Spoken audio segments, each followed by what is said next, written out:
Jake Morrison stood in the control room of the human spaceship. His hands shook as he looked at the big red button.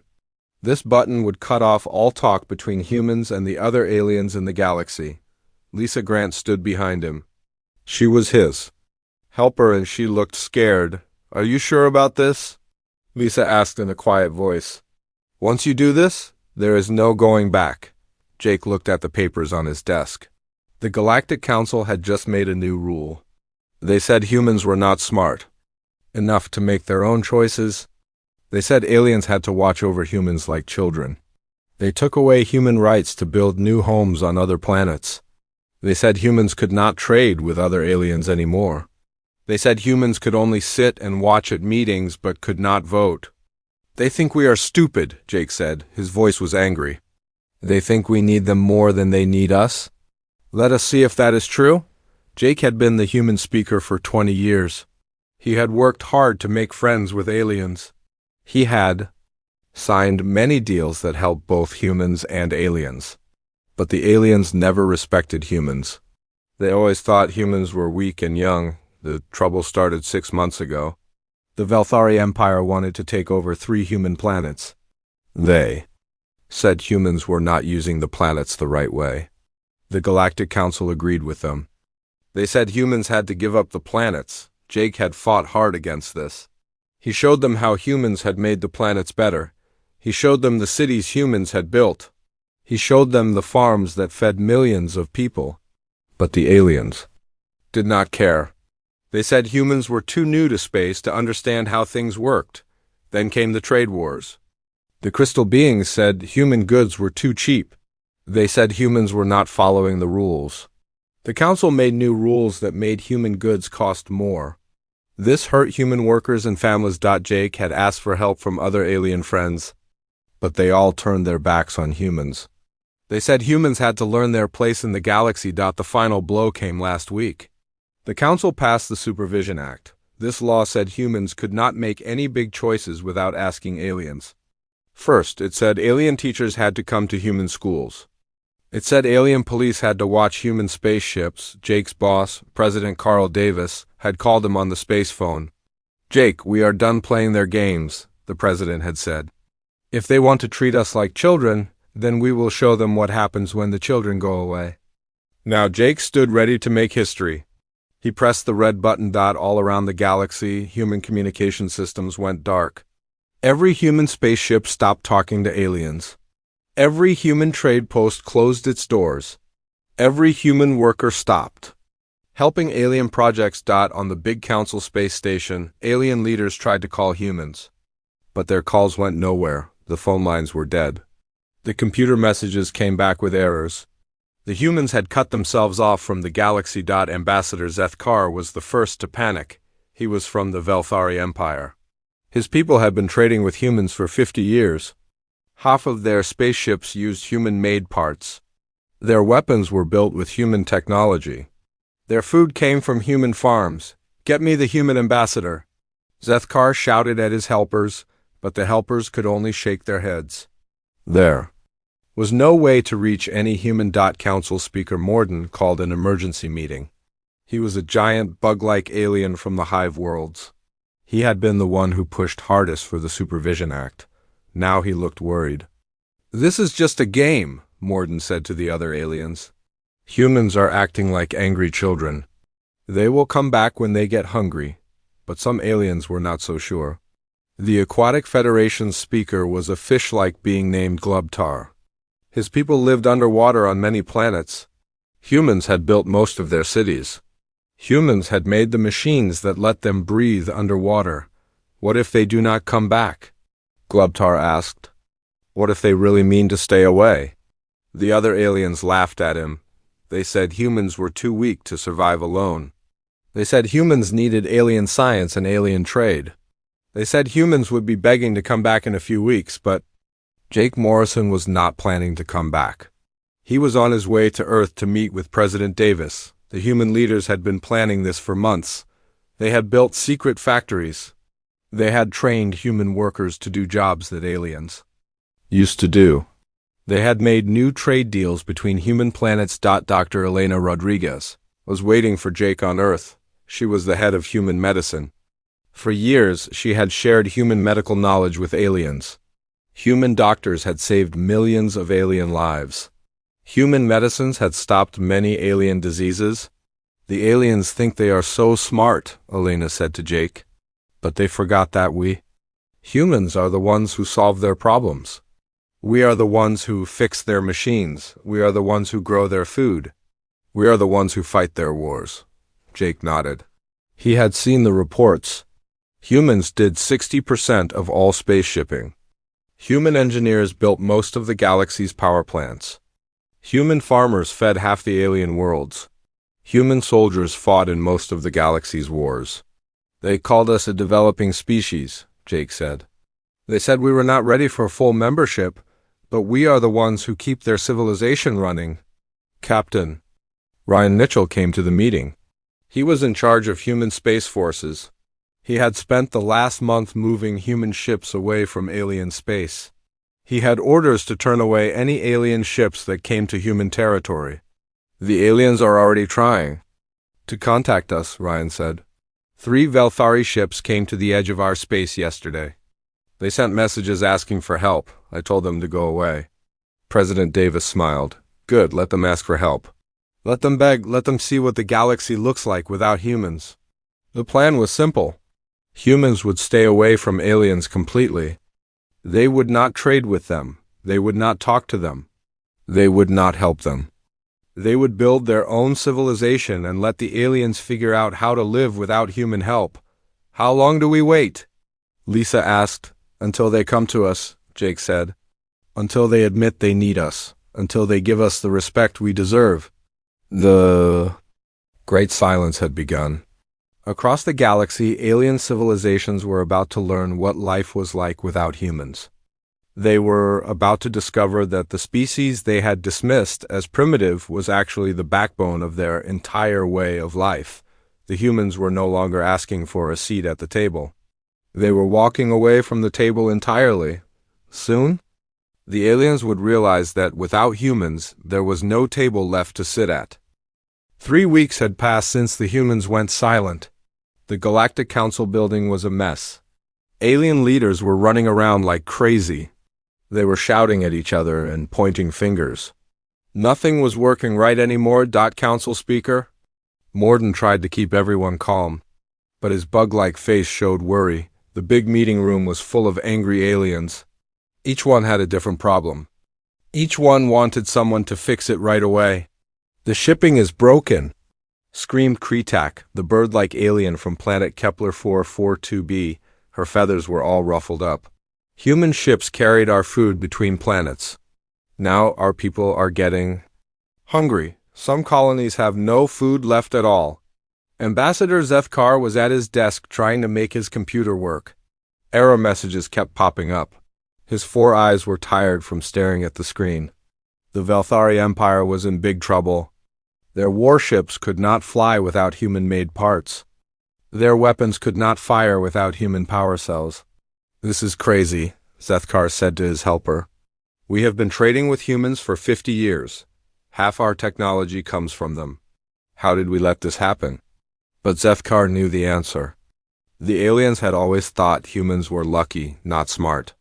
They thought human success came from being in the right place at the right time. They never believed humans were actually better at doing things. On Earth, Dr. Elena Rodriguez was watching alien news reports. She was laughing at what she saw. The aliens were trying to fix their problems without humans, but they were making everything worse. The Andorian colonies had a disease problem. For 10 years, human doctors had been giving them medicine to stop the disease. Now the medicine was running out. The aliens tried to make their own medicine, but they made it wrong.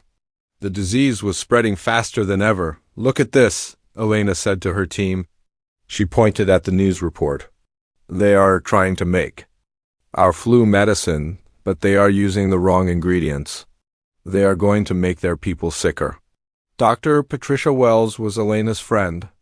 She was a human scientist who studied alien biology. She had taught many alien doctors how to treat their own people. Now those same doctors were calling her names on the news. They are saying we are selfish, Patricia said. They are saying, "We don't care about sick aliens." But they are the ones who said we were too stupid to help them. Elena nodded. The aliens had always taken credit for human medical breakthroughs.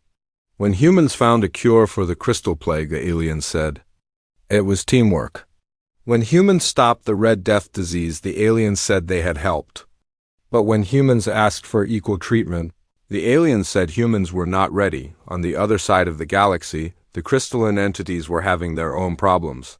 These aliens were made of living rock. They were the best miners in the galaxy. They dug up rare metals from dangerous planets. But their mining machines were breaking down. Commander Shardful looked at his broken equipment. The drilling machines were human-made. The safety systems were human-designed. The transport ships were human-built, without human engineers to fix. The mines were shutting down. "We need to call the humans," Shardful said to his workers. "Our machines are too complicated. We don't know how to fix them." But the human engineers were gone. They had all gone back to human space. The crystalline entities tried to fix the machines themselves, but they made them worse. 3 mines had accidents. Many workers were hurt. Back on Earth, President Carl Davis was getting reports from all over the galaxy. The news was better than he had hoped. The aliens were falling apart without human help. "The Velthari Empire is having civil wars," General Susan Parker reported. She was the head of human military intelligence. 3 of their star systems have rebelled. Their space fleet can't fight because their ships don't work. The Aquatic Federation is even worse, added Captain Ryan Mitchell. Their underwater cities are flooding. Human engineers designed their water pumps. Without us, they can't keep the water out. President Davis smiled. "What about the hive worlds?" "They are the worst of all," General Parker said. "Their food machines are breaking down. They need human bioengineers to fix them, but they are too proud to ask for help. Their people are starting to starve." The hive worlds were the most advanced aliens in the galaxy. They had ruled space for thousands of years. They thought they were smarter than everyone else. But their food came from special machines that only humans knew how to build. Queen Butsara was the leader of the hive worlds. She was bigger than the other bug aliens.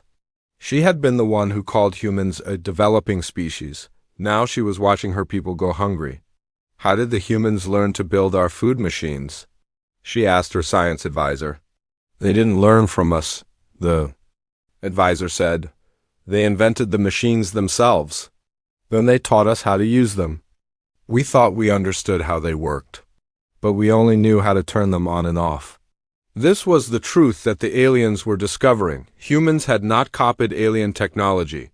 Humans had created most of the technology that aliens used. The aliens had just been taking credit for human inventions. Dr. Nathan Brooks was a human engineer who specialized in alien technology. He had worked with the hive worlds for 15 years. He had designed their food synthesis plants. He had trained their technicians. He had written their instruction manuals. "They always acted like they were teaching me," Nathan said to his wife, "but I was the one doing all the work. I was the one solving their problems. They just signed their names on my reports." Nathan's wife, Dr. Linda Brooks, was a human chemist. She had helped many alien species develop new materials. She had discovered the formula for quantum steel. She had invented the process for making crystal glass. But the aliens had always called her their assistant. "They never gave us credit," Linda said. "When I won the Galactic Science Prize, they said I was representing human potential. They couldn't admit that a human had beaten all their best scientists." The aliens were learning this lesson all across the galaxy. The thermal beings could not maintain their power plants without human thermodynamics experts. The gas giants could not navigate space without human stellar cartographers. The energy entities could not communicate without human quantum physicists. Every alien civilization had become dependent on human knowledge and human workers. But they had been too proud to admit it. They had always claimed that humans were just helpful assistants. They had never acknowledged that humans were actually the leaders in most scientific fields. Ambassador Zethkar was getting desperate. The Velthari Empire was collapsing. Their enemies were attacking their weak colonies. Their allies were abandoning them. Their people were losing faith in their government. "We have to contact the humans," Zethkar said to his council. "We have to apologize. We have to ask them to come back." But the other Velthari leaders were too proud. "We cannot beg," they said. "We are the Velthari Empire. We do not ask for help from inferior species." "Inferior?" Zethkar laughed bitterly. "Look around you. Our ships don't fly. Our weapons don't work. Our colonies are starving. Who is inferior?" Now, the same conversation was happening on every alien world. The proud civilizations that had ruled the galaxy for thousands of years were discovering that they could not survive without the primitive humans they had dismissed, but the humans were not coming back. They were building their own civilization. They were making their own rules. They were showing the galaxy that they did not need alien permission to be great. Dr. Elena Rodriguez got a message from an old alien friend. It was Dr. Slithmer, a snake-like alien who had worked with human doctors for many years. He was begging Elena to help with a medical emergency. "Please," the message said, "we are dying. The red spot disease is back. We cannot stop it. We need human help." Elena deleted the message without responding. She had offered to help the aliens many times, but they had always said her help was not needed. They had always said alien medicine was better than human medicine. Now they wanted her help when it was convenient for them. The Great Silence was working. The aliens were learning that humans were not the junior partners in galactic civilization. Humans were the civilization that kept everything else running. Without humans, the galaxy was falling apart, and the humans were just getting started. 6 months had passed since the humans went silent. The Galactic Council was breaking apart. Alien civilizations that had been friends for thousands of years were now fighting each other. Everyone was blaming everyone else for the disaster. Ambassador Zethkar had not slept in 3 days. His 4 eyes were red and tired. The Velthari Empire was dying. 3 star systems had already left the Empire. 2 more were thinking about it. The Empire's enemies were attacking their weakest colonies. "We have to do something," Zethkar said to his council. "Our people are suffering. Our enemies are winning. We need the humans back." But the other Velthari leaders were still too proud. "We are the Velthari Empire," they said. "We have ruled space for 3,000 years. We will not beg to primitive humans." "Primitive?" Zethkar was angry now. "Look at our ships. They don't work without human parts. Look at our weapons. They were designed by human engineers. Look at our food. It comes from human farms. We are the ones who are primitive without them." The same arguments were happening everywhere. The crystalline entities had lost half their mining operations. The thermal beings could not keep their cities warm. The gas giants could not navigate between stars. The energy entities could not communicate with each other on the hive worlds. Queen Butsara was facing the worst crisis in her species' history. The food synthesis plants were failing one by one. The machines that fed billions of her people were breaking down. Her best scientists could not fix them. "How much time do we have?" Queen Butsara asked her advisor. 2 weeks, the advisor said. "Maybe 3. After that, the food riots will start. After that, our civilization will collapse." Queen Butsara had ruled for 200 years. She had seen wars and disasters, but she had never seen anything like this. Her people were facing extinction because they could not make their own food. "Send a message to the humans," Queen Butsara said quietly. "Your Majesty?" The advisor was shocked. "You want to contact the humans?" "I want to save my people," Queen Butsara said. "Send the message." But the humans did not answer. The hive worlds sent dozens of messages. They offered trade deals. They offered technology. They offered to make the humans partners in their government. But the humans stayed silent. Dr. Patricia Wells was working in her lab on a human research station. She could see the alien ships gathering at the edge of human space. Dozens of them, maybe hundreds. They were all trying to get the humans to talk to them. "They are getting desperate," Patricia said to her assistant, Dr. Nathan Brooks. "Look at this report." The Aquatic Federation is offering to give us 3-star systems if we will just answer their calls. Nathan laughed. 3-star systems? Last year they said we were not ready to govern one planet. Now they want to give us 3 star systems? Patricia looked at her computer screen. Reports were coming in from all over the galaxy. The aliens were making bigger and bigger offers. The crystalline entities were offering to share their mining technology. The thermal beings were offering to teach humans how to build fusion reactors. The gas giants were offering to make humans their partners in space exploration. They are offering us everything they said we were not ready for, Patricia said. Everything they said we were too primitive to understand. But the humans were not interested in alien offers. They were building their own technology. They were making their own discoveries. They were proving that they did not need alien help. To be successful, Dr. Elena Rodriguez was having the best year of her career. Without alien interference, human scientists were making breakthrough after breakthrough. They had cured 3 diseases that had puzzled them for years. They had invented new medicines that worked better than anything the aliens had. They had developed new surgical techniques that saved more lives. We are doing better science without the aliens, Elena said to her research team. We are not wasting time trying to understand their complicated systems. We are building our own systems that actually work. The truth was that aliens had been holding humans back. Human scientists had always had to adapt their research to fit alien standards. Human engineers had always had to make their designs work with alien technology. Human doctors had always had to use alien medicines instead of developing their own. Now, humans were free to do things their own way. And their way was working much better. Captain Ryan Mitchell was commanding the Human Border Patrol. Every day, more alien ships came to human space. They were not attacking. They were begging, they were asking for help. They were offering to pay any price for human assistance. We have 50 alien ships at the border today, Ryan reported to his commanders. They are all asking for different things. The Velthari want military help. The crystalline entities want engineers. The Hive worlds want food technicians. What are you telling them? Asked General Susan Parker. Nothing, Ryan said. We are not talking to them at all. We are just watching them sit there and wait.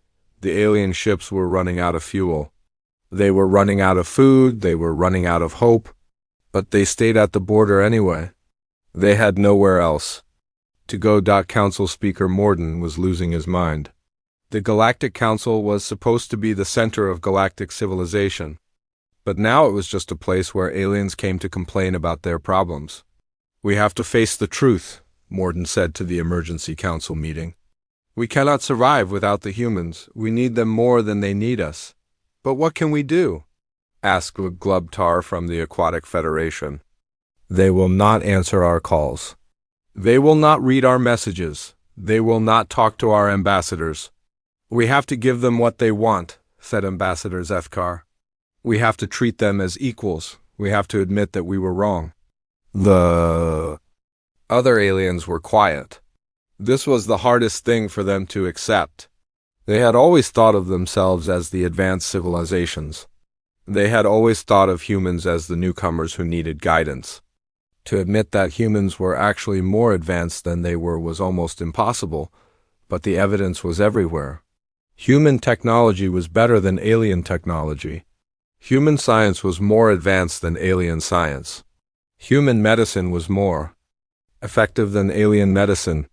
Human engineering was more reliable than alien engineering. The aliens had spent so much time taking credit for human achievements that they had forgotten how to achieve things themselves. They had become dependent on human creativity and human problem-solving. Without humans, they were helpless. Dr. Linda Brooks was analyzing alien technology in her lab. She had been studying the machines that aliens claimed to have invented. What she found was shocking. Nathan, look at this, Linda said to her husband. This Velthari weapon system.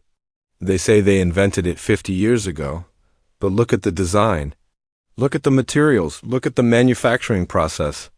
Nathan looked at the data. This is human technology. This is based on designs that humans made. Exactly, Linda said. The aliens have been taking human inventions and claiming they made them. They have been lying to the galaxy for decades. This was the secret that the aliens had been hiding.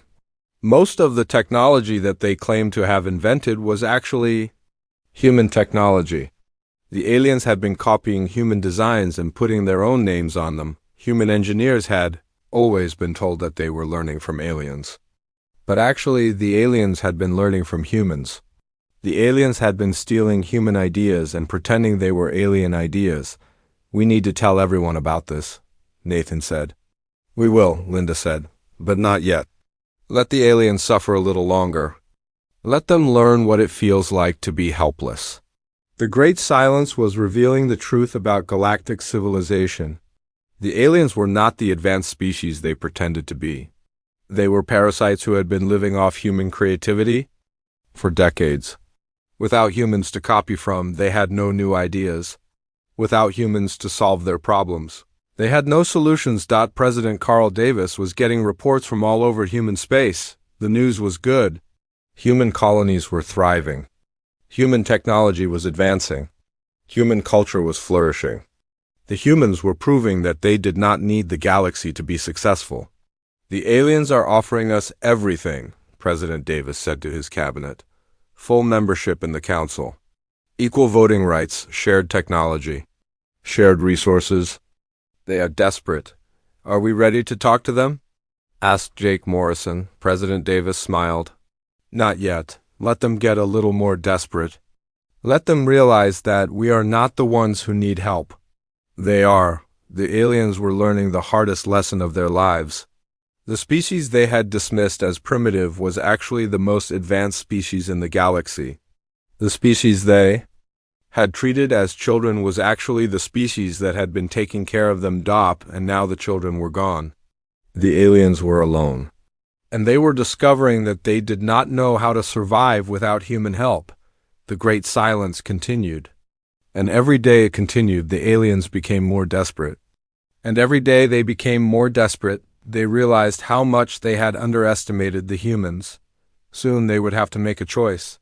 They could continue to pretend that they were superior to humans and watch their civilizations collapse. Or they could admit the truth and beg the humans to save them. The humans were waiting to see which choice the aliens would make. 1 year had passed since the Great Silence began. The galaxy was in chaos. Alien civilizations were collapsing. Wars were breaking out everywhere. The Galactic Council was nothing but a place where aliens came to cry about their problems.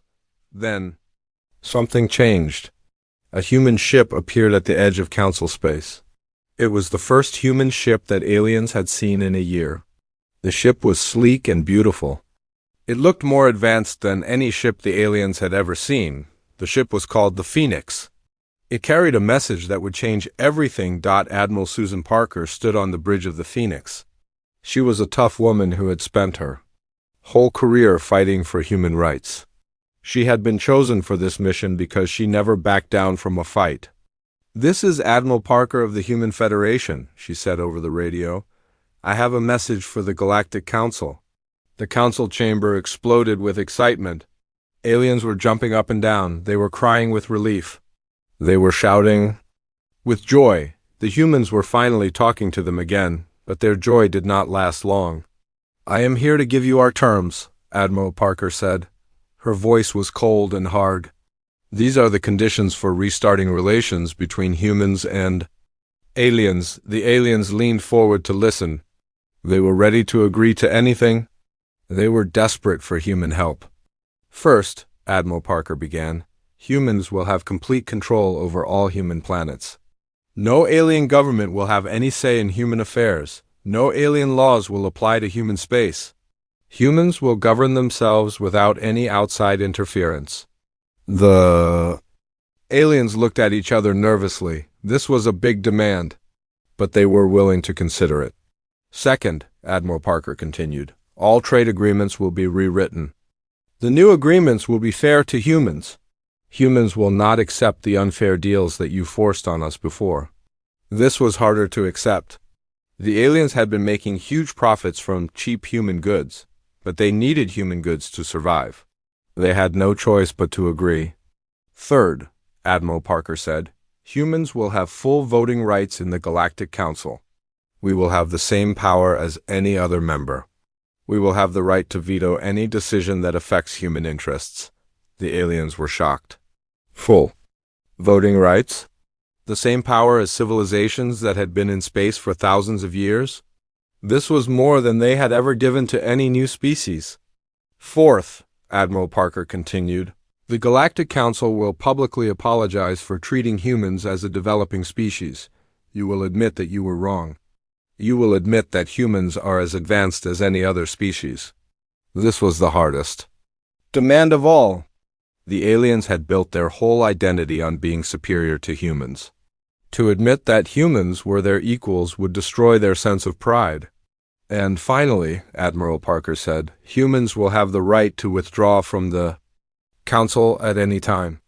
If you ever try to control us again, we will leave, and this time we will not come back. The silence in the council chamber was complete. The aliens had expected to negotiate.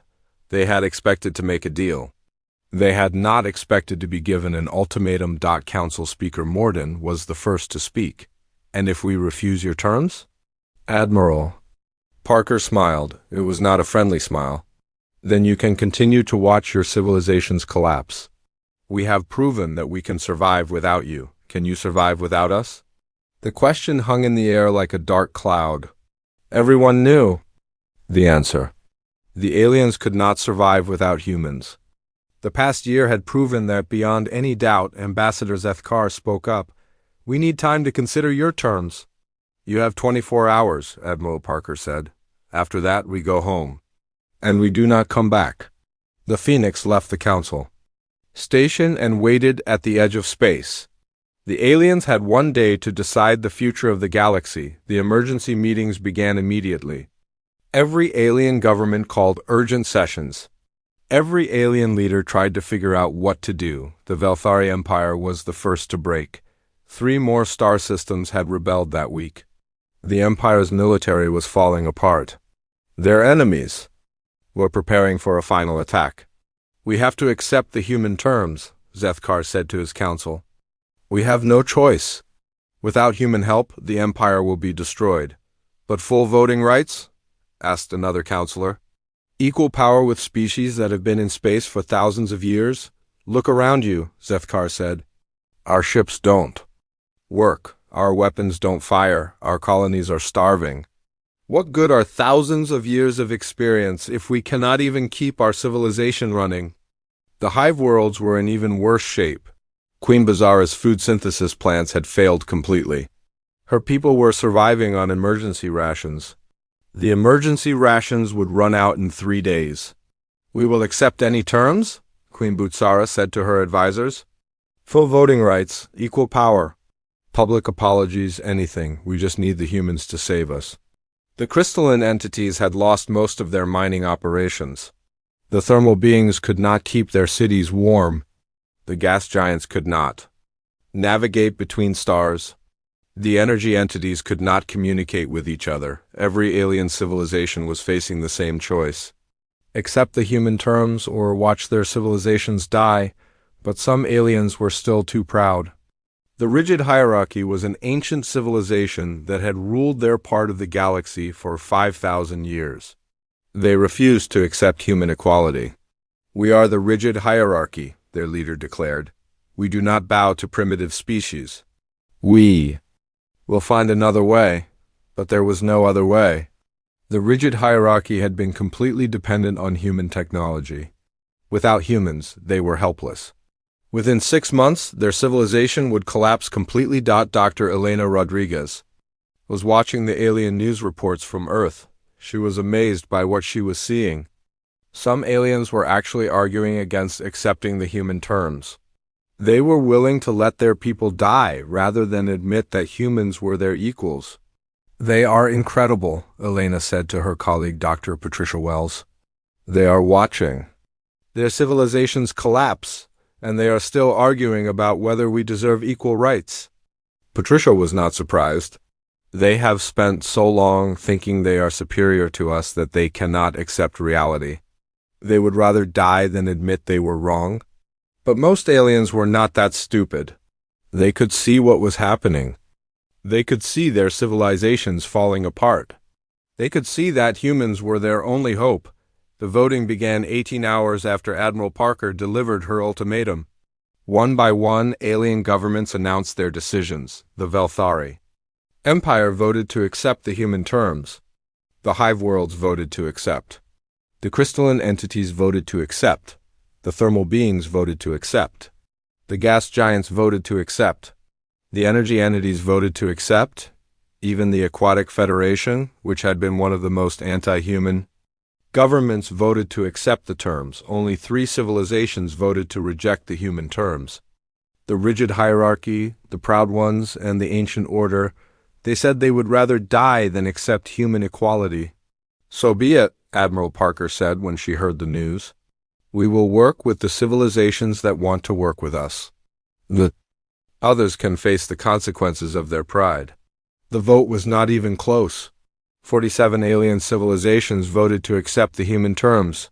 Only 3 voted to reject them. Council Speaker Morden stood up to make the announcement. His voice was shaking. The Galactic Council accepts the human terms. We welcome humanity as an equal member of the galactic community. But Admiral Parker was not finished. "There is one more condition," she said. "The council will be reorganized. Humans will have a permanent seat on the council leadership. We will have the power to veto any decision that we believe is unfair." The aliens were shocked again. A permanent leadership seat? Veto power? This was more power than some civilizations that had been in the council for thousands of years, but they had no choice. They needed human help to survive. They would agree to anything. "Accepted," Council Speaker Morden said quietly. Admiral Parker nodded. "Then we have a deal. Human ships will begin arriving tomorrow. We will start helping to repair the damage." "That has been done." The aliens cheered. They were crying with relief. They were saved. The humans were coming back, but the humans were not coming back as junior partners. They were not coming back as students who needed to learn from aliens. They were coming back as the leaders of galactic civilization. The Great Silence was over. But the galaxy would never be the same. The species that had been dismissed as primitive was now the most powerful species in the galaxy. The species that had been treated as children was now the species that all the others looked to for leadership. The aliens had learned the hardest lesson of their lives. Pride comes before the fall. And when you fall, you have to accept help from whoever is willing to give it, even if that help comes from the species you used to call primitive. The 3 civilizations that rejected the human terms would learn this lesson too. The rigid hierarchy, the proud ones, and the ancient order would watch their civilizations crumble. They would see their people suffer. They would realize that their pride was worth nothing if their people were dead, and when they finally came, begging for help, the humans would be waiting. The humans would remember who stood with them and who stood against them. The humans would remember who treated them with respect and who treated them with contempt. The galaxy was about to enter a new age. An age what hour? 2 years had passed since the Great Silence ended. The galaxy was a different place now. The Galactic Council had been rebuilt from the ground up.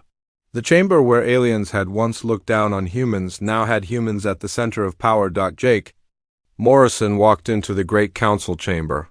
He was no longer just an ambassador. He was now the human high representative, the most powerful position in the galaxy. The man who had once been dismissed as representing a developing species now spoke for the most important civilization in known space. The chamber was full of alien leaders, but they were different now. They were humble. They were respectful. They listened carefully to every word that humans said. "Welcome to the new session of the Galactic Council," Jake said as he took his place at the central podium. "We have much work to do." The work was going well. Human ships were everywhere in the galaxy now. Human engineers were fixing broken alien technology. Human doctors were treating alien diseases. Human teachers were showing aliens how to build. Better societies, but the humans were not just helping. They were leading. Every major decision in the galaxy now went through human representatives. Every important project was managed by human experts. Every crisis was solved by human problem solvers. President Carl Davis was watching the council session from Earth. He was proud of what humanity had accomplished. 2 years ago, humans had been treated like children. Now they were the parents of galactic civilization. The transformation is remarkable, President Davis said to his cabinet. The same aliens who said we were not ready for self-government are now asking us to govern them. General Susan Parker was now the head of the Galactic Defense Force. She had restructured the entire military around human tactics and human technology. Wars that used to last for years now ended in weeks. The thermal conflict is over, General Parker reported. The thermal beings and the ice entities have signed a peace treaty. Human mediators helped them find a solution that works for both sides. This was typical of the new galaxy. Humans had a gift for solving problems that had puzzled aliens for centuries. The humans looked at conflicts differently. They found solutions that aliens had never considered. Dr. Elena Rodriguez was now the head of the Galactic Health Organization. She had unified all the different alien medical systems under human leadership. Diseases that had killed millions of aliens were now easily curable. The red spot plague is completely eliminated, Elena reported to the council. The crystalline rot has been stopped. The hive sickness is under control. We have reduced galactic disease deaths by 90%. The aliens were amazed by human medical abilities.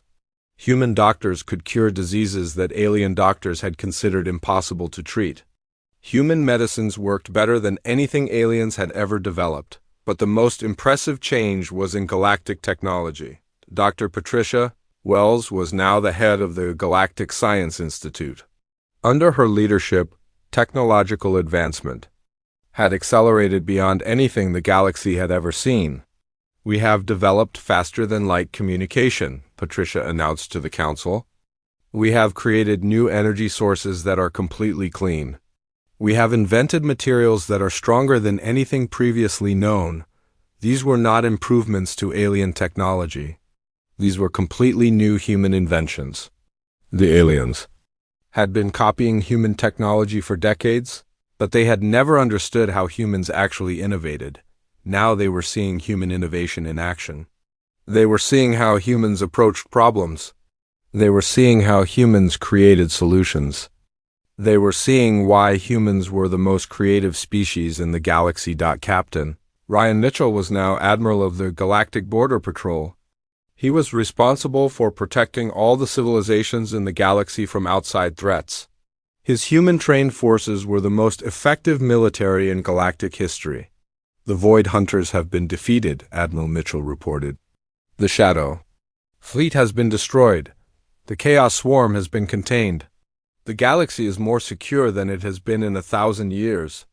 The aliens were impressed by human military effectiveness. Human soldiers were not just brave, they were smart. They used tactics that aliens had never thought of. They won battles that aliens would have lost, but the humans were not just soldiers. They were peacekeepers. They used their military power to stop wars, not start them. They protected the weak and punished the aggressive. They brought order to parts of the galaxy that had been chaotic for centuries. The three civilizations that had rejected the human terms were learning their lesson the hard way. The rigid hierarchy had collapsed completely. The proud ones were barely surviving. The ancient order was begging for help. The rigid hierarchy is requesting admission to the new Galactic Council, Jake announced. They are willing to accept all our terms. They are willing to admit that they were wrong about human capabilities. The aliens in the chamber looked at each other. The rigid hierarchy had been one of the most arrogant civilizations in the galaxy. They had refused to accept human equality even when their people were dying. Now they were begging to join the human-led council. What do we do with them? Asked Ambassador Zethkar. He was still the representative of the Velthari Empire, but he was humble now. He had learned to respect human judgment. We help them, Jake said. We do not punish civilizations for their leaders' mistakes. We give them a chance to prove that. They have learned from their errors. This was the human way. Humans did not hold grudges. They did not seek revenge. They gave everyone a chance to do better. This was why the galaxy trusted human leadership. Queen Butsara of the Hive Worlds was one of the most changed aliens. She had once called humans a developing species. Now she considered humans to be the most advanced species in the galaxy. The Hive Worlds owe their survival to human assistance, Queen Butsara said to the council. We would be extinct without human food technology. We would be ignorant without human science. We would be weak without human military training. This was a remarkable admission. The Hive Worlds had been one of the most advanced civilizations in the galaxy. They had ruled space for thousands of years. But they admitted that humans were superior to them in every important way. Dr. Nathan Brooks was now the head of the Galactic Engineering Corps. He was responsible for maintaining the infrastructure that kept galactic civilization running. His human design systems were more reliable than anything aliens had ever built. The new transportation network is complete, Nathan reported. Travel time between star systems has been reduced by 70%. The new communication network allows instant contact between any 2 points in the galaxy. The new energy grid provides unlimited clean power to every inhabited world.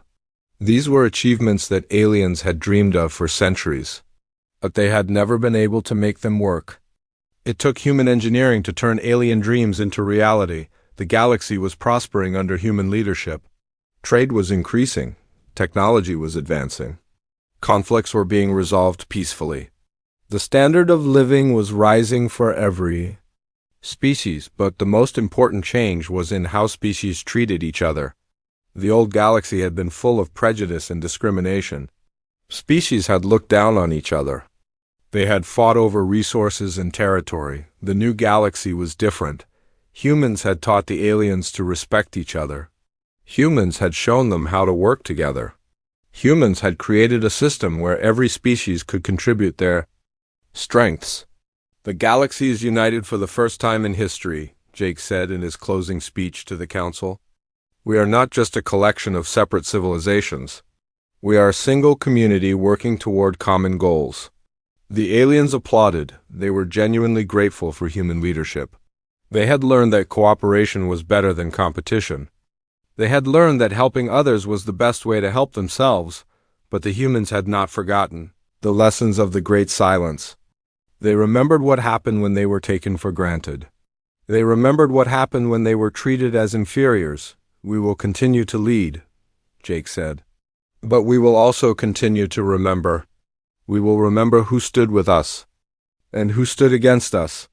We will remember who treated us with respect and who treated us with contempt. The aliens nodded.